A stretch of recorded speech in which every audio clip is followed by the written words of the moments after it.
You know, every once in a while, I hear a story where I say, how can this be? Our next speaker has such a story. I have not played any part in her becoming the incredible young lady that she is, but I could not be prouder to know her and to be able to call her my friend. Please join me in welcoming Ravin Scott to the stage.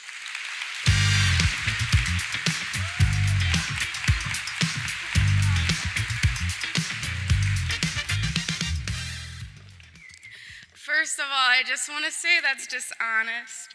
Dave, I was under his leadership for a little bit of time, and just growing under him and being under that meant a lot to me and made me part of the woman I am today.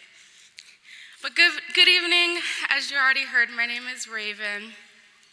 When Dave heard my story, like he said, he asked me right away if I would share it with you all. So here it goes. And first of all, I just want to start by saying that my parents are not the villains in my story. My twin brother and I were raised by a single mother. My life was really good compared to how she had it growing up. She worked with what she had. That said, growing up, I encountered all types of abuse: physical, emotional, sexual, etc. We lived in Kewanee, Illinois. My mom partied a lot, she gambled a lot, and she drank a lot. She was also a drug dealer, and she sold a lot of weed and probably some pills here and there. My dad was an active gang member who also sold drugs, and he spent a lot of time in prison, so we didn't see much of him growing up. When I did see my dad, he would take us and we would have fun together. He'd take us to our town's version of Chuck E. Cheese, and every once in a while, he would pick us up and take us for the entire weekend. And it was fun, but that's really all his role was in our childhood. He was the guy that came around occasionally and would have fun with us. When I was 4, my mom had a daughter who was severely handicapped. My mom did her best to take care of us, but as a single mother, it was a really difficult challenge, as you can imagine. During my later elementary years, I pretty much became responsible for taking care of my house, my brother, and my sister. I didn't have much free time. I was always home cooking and cleaning, and the only time I wasn't stuck at home was when I was able to play sports or stay in after-school programs, and every Sunday I would go to church. The bright spot in my upbringing, though, was my grandma. Imagine the typical TV grandmother that you see all the time, just loving, gentle, caring, giving, just beautiful, very funny, and also knew how to have a really good time. That was my grandma. As far back as I can remember, I loved being around her, as well as all of my cousins growing up. She was my encourager, she was my comfort, my hope, and my peace amid all of the chaos in my life. She was the one that helped keep me grounded, and she believed in me. After several stints in prison, my dad moved from Illinois to Minneapolis. I didn't have a lot of contact with him, but I knew that he was still involved in gang life. It also became really clear that he had some mental health issues as well. Later, I learned that he suffered from bipolar disorder. So one minute he'd be the nicest person you ever met, and the next it would just completely switch. He suffered from depression as well. And when he would get down, he would start smoking a lot of weed, and he would start drinking, and that just took him to the darkest place that you'd ever see him. But the silver lining of my dad's story is that after he came to Minneapolis, he bumped into a man named John Turnipseed, who works for an organization called Urban Ventures. And when he met John impacted his life so greatly. They had a similar story. John was a former gang leader and a drug dealer who had given his life to Jesus. You guys saw John a little bit in that video that was shown previously. So, like I said, John's story completely clicked with my father, and that day he decided that he wanted to change his life. John prayed with him right then and there, and he and many other people at Urban Ventures took my dad under their wing moving forward. When I talked to my dad on the phone, I could hear in his voice that something had completely changed and that something was working inside of him. Later, I learned that he decided that he was done with drugs after he was baptized, and he flushed them all down the toilet. And it took him 3 days to flush all of his drugs down the toilet. My dad started to get help. He moved into a group home and he started working. He was an extremely hard worker, and anyone that knows him knows that to be true. In his spare time, he took some classes and learned how to work on boilers. He really enjoyed being around the people at Urban Ventures, and soon he was hired part-time here, where he met an employee named Matt, one of Urban Ventures' IT staff. Matt and my dad became very good friends, and I just want you to know, remember Matt's name because he becomes pretty important later on in the story. In the middle of my 8th grade year, my dad had gotten married, and he and his wife were having a kid of their own, and things seemed like they were going really well here in Minneapolis for them. Meanwhile, back home, things were not going well at all for me with my mom. They were actually pretty terrible. She often told me that she hated me, and she called me pretty terrible names pretty consistently. Here I was in middle school. I was completely miserable. I was almost always sad, and I had zero confidence in myself. Though I mean it, I know that I broke her heart one day when I told her, "You're either home sleeping or you're gone and you're partying. Either way, you're not here and you're gone." She was more concerned with having fun. She was more concerned with gambling and drinking and smoking weed, always chasing her next high. And I was at home being the mom of the house. When I would talk to my dad on the phone, he would tell me about a new high school called Cristo Rey that was going to open up in the facility shared with Urban Ventures. It sounded like a pretty amazing opportunity. My dad planted that seed in me.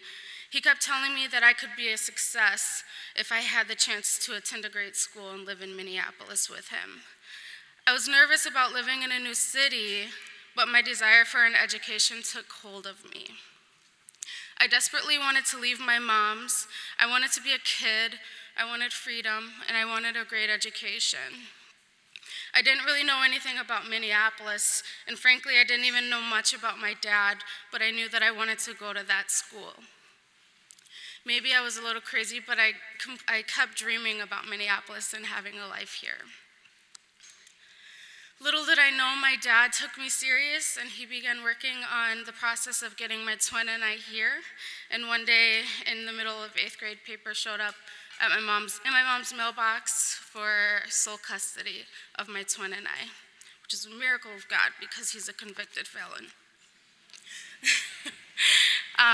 My mom signed them almost instantly, and a couple of days later, my brother and I were on our way to Minneapolis, and our lives were completely changed. I enrolled at the great high school, Cristo Rey, and there I thrived. I absolutely loved school. I loved being involved in things. I was in clubs, I was in sports, and for me, it was great, even though the bus ride took me 2 hours each way. Being enrolled at a great high school changed the entire trajectory of my life. And living with my dad and stepmom, things started out okay. They got a lot worse pretty quickly. My dad worked hard to support the family, but because he was working with really heavy machinery in his job, he refused to take his medication to help with his mental health issues. I felt like my stepmom never really liked my brother and I. She would lie about things that we weren't actually doing. It seemed like she was against us from the beginning. She'd lash out on my dad, and then they would fight. She would always tell my dad that she's going to divorce him because of us, and there's seriously no other way to say it, but she was just really, really mean. This all triggered a downward spiral in my father. He became increasingly angry and very depressed.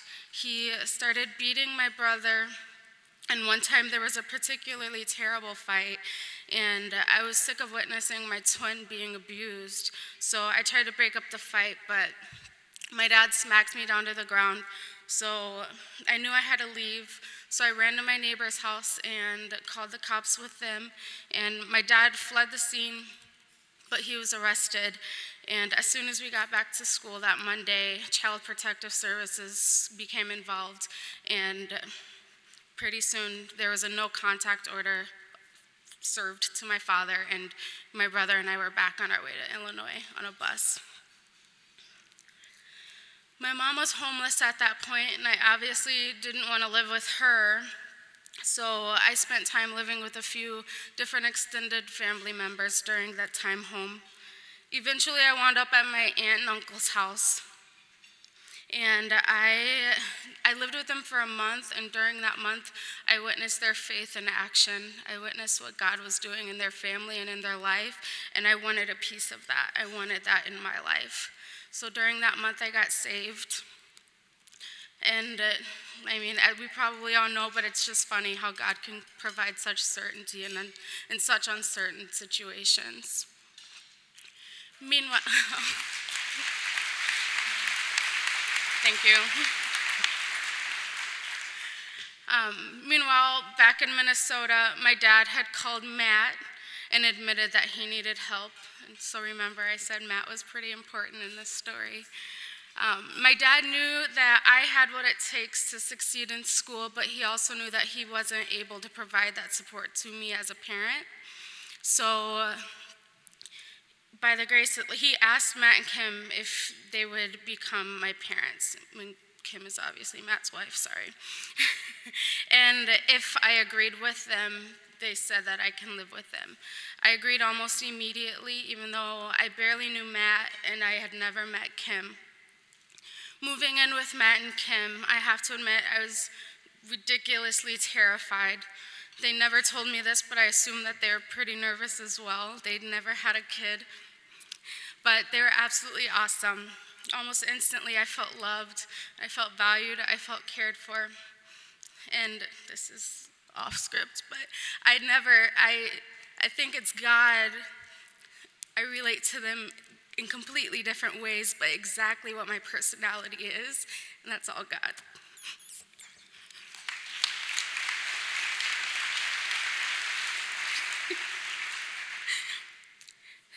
This was when I really started to get involved in Urban Ventures programming. I remember going to camp a couple of times over Martin Luther King weekend, and one time God completely affirmed in me and reaffirmed again that my calling is in ministry. I started volunteering, and I served as a mentor for the elementary school kids, many of who come from very similar situations as I did. I served food in the Urban Ventures cafeteria and worked full-time in the summers in the kids' programmings. Growing up, I always had a relationship with God. So being surrounded with a community at Urban Ventures was really great. They're all very godly and Christian. I completely thrived when I was here. The biggest thing was having people around me who believed in me. It meant everything. That just gave me a completely new outlook on life. And instead of being talked down to, I felt like a member of the team. And for the first time in my life, I felt stable. And for the first time in my life, I felt like a normal kid. My dad saw all of this playing out, and he did what was maybe the most selfless act of his life. He put aside his own pride for the good of my future, and he asked Matt and Kim if they would consider being my parents. This time, it was Matt and Kim who said yes to me. My father surrendered his parental rights, and today I'm so proud and honored to call them my parents.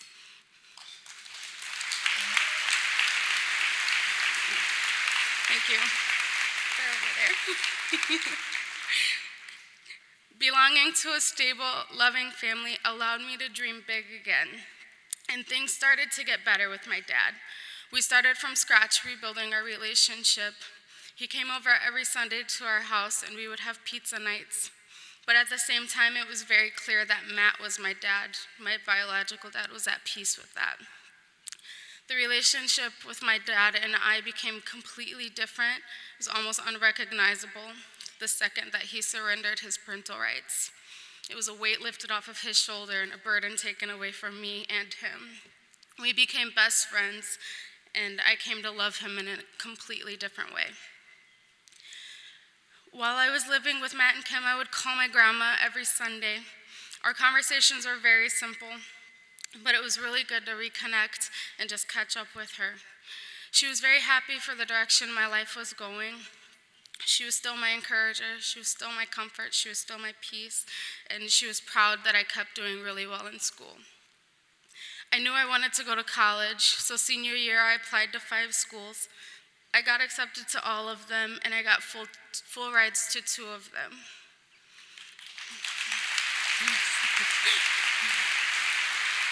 Thanks.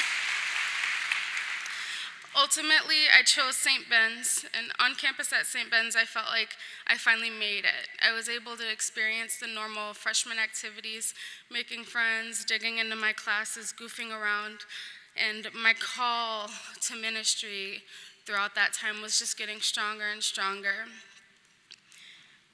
But on March 15th, 2013, in the middle of the night, I received a call from my father's mom. She was asking me some really, really odd questions, but I didn't think much of it. She was asking me about his truck and his truck keys. And I was really confused, but I was just studying all night, so I didn't really think about it. I was worried about sleep more. Then, unexpectedly, Matt and Kim showed up to my campus and picked me up, and it was like 4 in the morning. And in the parking lot of my dorm, Matt had told me that my father had just killed himself. I was completely frozen, as you can imagine. I was completely turned upside down, and I barely remember the ride home, but a couple of hours later, we were back in Minneapolis, and my biological father, my friend, he was gone. My father's suicide took most of us by surprise. He seemed to be doing so well. He moved into a new house, and he was working on fixing it up. We'd made amends. And I just had questions going through my head. Why would he do this? Why would he take himself away from us? Processing his death has come in major waves throughout these last few years. Anger, resentment. My dad had 6 kids in total. So what makes me just most sad to this day is that my 3 younger siblings won't get to know my father the way I got to know him in his last few years of life. There's still hurt there sometimes, but at the same time, there's peace. I get angry at him for choosing to take himself away from us, but I've forgiven him. I understand that his disease is what ultimately took him away from us, and I'm glad he's no longer in pain. God is there with me. He gives me peace every day to be okay with his death, and I know that my father's salvation was assured the day that he accepted Jesus Christ into his life. Today, my twin brother is in Illinois. He's on a completely different track than I am. He's unmarried, and he has 2 of the most super cute kids in the entire world. He lives with his girlfriend. He works extremely hard. He's had his struggles with law and substance abuse. He's the most bullheaded, most stubborn person I've ever met in my life. But he reminds me of my dad more than anyone in the world. He also never had the support that I did. I share this about my brother just to point out that God and a community of people that care for me and love me and want me to succeed made all of the difference in my life. If Matt and Kim and this community hadn't adopted me into their family figuratively and literally, I wouldn't have had the support that I still have today, and I know for a fact that I wouldn't have ended up where I am. I wouldn't be telling my story here tonight. I know today that I can't hide from God's purpose in my life. After my dad's death, I completed 2 years at St. Ben's as a theology and pre-law major, and then I transferred to North Central University and graduated with a degree in urban development. Today, I work at the YMCA in their Youth Intervention Services Department. I'm contracted through Hennepin County's Juvenile Justice Department, and I work with youth who have been referred to me by their probation officers. My primary area of focus is South Minneapolis youth, and I hear about some really tough situations. It's really crazy. They go through a lot. And what I try to do is keep them focused so that they don't make impulsive decisions. For all of the youth on my caseload, within the first month of meeting them, I asked them the exact same types of questions Matt in Urban Ventures asked me growing up. What are your goals? How are you doing in school? What are your career plans? Where are you going to college? Or where are you going to be getting some job training skills? The why is great, but as I look ahead, I want my focus to be in ministry just for girls. It's extremely hard being a girl, not to sound super cliche, but it is. And I just want girls to know that they are loved and that they are valued and that they have worth. I see it every day in my ministry that girls don't feel that, they don't think that they have it, so they completely give up and they quit caring. So I just want to spread that joy to them and give them that reassurance over and over again until they realize it, so that they know that they matter. I want them to aim nothing less than for a great life, almost like the life that I have, getting there. Further down the road, I'd like to open a group home for kids, whether they're coming out of the juvenile justice system or they're coming out of foster care or they're homeless. But my ultimate goal in life, something that God confirmed in me many, many years ago, is that I'm meant to be a wife and a mother. I'm still waiting for Mr. Right, so if you're out there, you know where to find me now.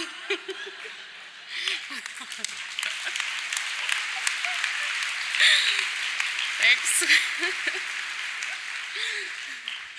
Those are my goals. Urban Ventures also has goals to help kids like me. Being here, I've seen those goals met over and over and over again, whether that's through me volunteering or working directly with their participants or being a participant myself. Once you get the kids in, you get the families in, and that's been proven over and over again as well. I'm still healing from my past. It hasn't always been easy, but year by year, my relationship with my mom is getting very strong, and I consider her to be one of my great friends today.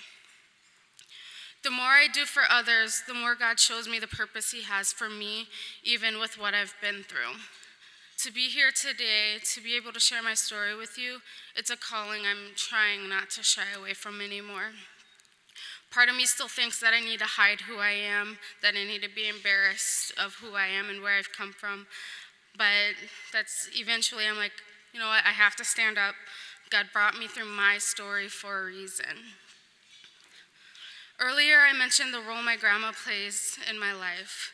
She really is one of the most important people in my life, and she's one of the most important people in my family.